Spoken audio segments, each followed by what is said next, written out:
I'm just going to quickly talk today about a project we've got going on in the Lee Valley. This one's very different to our normal sort of mode of operation insofar as helping other people with their fencing. Normally we're not looking for anything in exchange for it. We're doing it purely to help those fisheries overcome their sort of predation problems. But here's a little bit different. The guys at the lake here have approached us with an idea. They've got a lot of surplus fish, stock fish, homegrown fish that they've grown on over the years, and they've put forward a proposal where in exchange for some of those fish we can help them sort their fencing out. So it's really a bit of a win-win for both parties. As I say, we're not normally looking for fish or anything like that in exchange for fencing other people's lakes, but going forward this could be a real good partnership for us and for the lake in question as well, and we also get some great quality fish that we're going to be putting into other embryo venues shortly. We first got the lake in 1998. It had just been excavated by Redland, so it was a hole in the ground, no trees, no bankside vegetation, no fish. In terms of addressing the various bits, the fish, we already had a lake which we were going to be leaving, and the fish belonged to us, so we moved them all into here. But it was a silty estate lake, so moving them into a very clear water gravel pit made them sit up and take notice for a little while. It took them a while to settle down, but they did. In terms of the bankside vegetation, we planted and also planted the trees. All the trees around you can see here are all planted by us, all indigenous British species. Because we want to be now more proactive on the fish breeding side, we have just finished excavating a further 5 stock ponds, which will enable us to be much more selective and proactive in our breeding programme, both for our own fishery and hopefully for other fisheries around the country that could take our fish. I read with interest the announcement that Danny Fairbrass made about a year ago, March 2014-ish. Was interested in it. I thought it was a very bold move.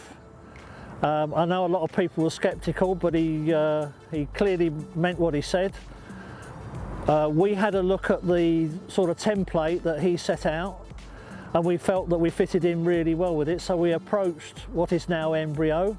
We hadn't got an otter fence. Clearly we need one. Everybody needs one. Anyone who's got any decent fish needs one. That's the message.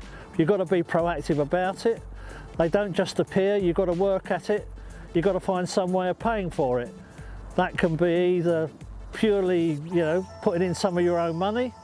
It can be selling some of the fish you've got to protect the ones you've got, or doing what we're doing, and that is saying we've got too many fish, or we've got fish that we don't need, and we can then put those into other lakes, either lakes that have been predated already or new lakes which need new stock.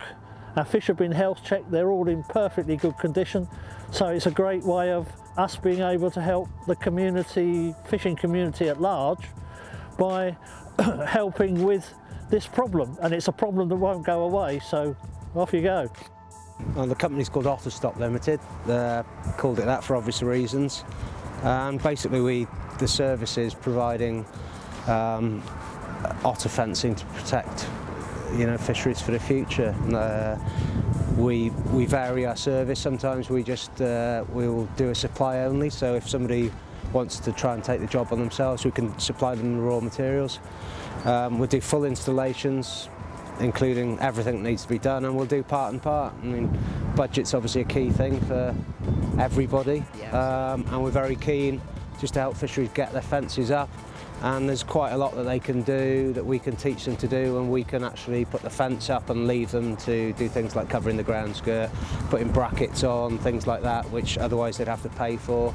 And hopefully they get members to come and take part, feel like they're putting something into it as well. So it's one of the things we want to get across to people, really. There's various options for doing your fence, but certainly from when we've used you guys, one of the things that's sort of most impressive about your service is the sort of specialised kit and the speed at which things get done. Do you give us an insight into some of that? Yeah, obviously a lot of people just think, oh, we'll just get a fence, we'll roll it out and put it up. It's not quite as simple as that. We put this fence up under quite a bit of tension. and that's just, it makes a very secure barrier then. That's how it should be put up.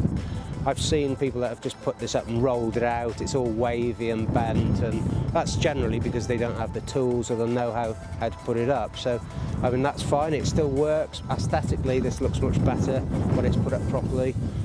We use a specialised track machine with a post knocker on it. It's a machine that can generally get round. We need sort of 6 or 7 feet of space to get it round through the trees. We thump all our posts in with that, so when they go in, they're very, very solid into the ground. They're really, and they need to be. If the posts aren't put in properly, I know a lot of people say we're going to dig them in. It's really not our advice at all, because you basically loosen the ground. Even if you concrete the base of them, you're creating a pivot in effect, and all the loose soil around. When you pull a fence under tension, it just pulls through the top, pull your fence over. One of the things obviously that we always do is we use class 4 strainers or UC4 rated posts. Now, they're obviously more expensive, but they're minimum life expectancy of 15 years. If somebody wanted desperately to save some money, we would strongly advise that they purchased all their strainers, which are the corner posts and the ones that you put in on the change of angle, as class 4, because they're the one that takes the tension.